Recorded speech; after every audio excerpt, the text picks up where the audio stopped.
I'm Keith Anyon. I'm the Vice President for Administration at St. Joseph Center, headquartered in Venice, California. People with lived experience can do anything.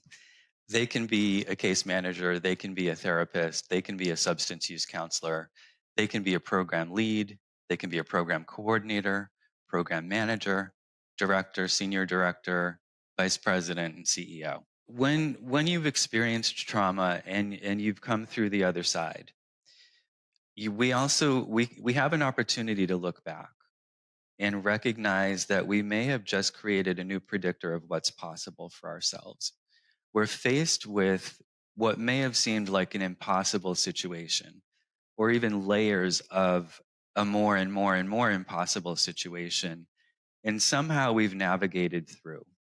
We've come through the other side. So we can take that experience as an example of what's possible for others.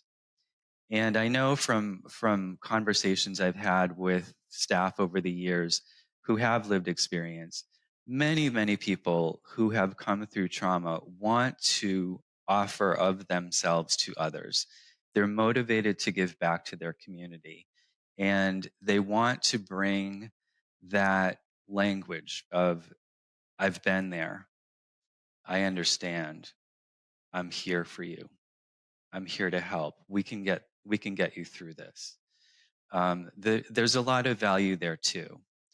And again, there's this inner strength and a strong sense of resilience that people with lived experience have that they can tap into to help people navigate through the complexity of the homeless services sector. One thing I would strongly encourage decision makers to consider in this work is whether this role for this lived expert is in any way othering or tokenizing to people. Because looking at St. Joseph Center, appreciating the fact that we have at least 131 people with lived experience on our staff of about 350, and recognizing or appreciating that we are at every level of this organization, including the executive level, I really do believe that we shouldn't just be looking at people with lived experience as peer specialists or case managers or substance use counselors.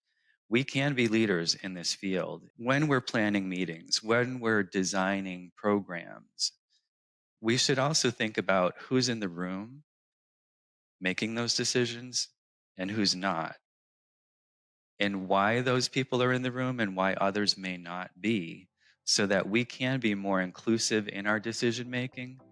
Particularly, people with lived experience will look at service delivery from their lens, and that's a very valuable lens to see through.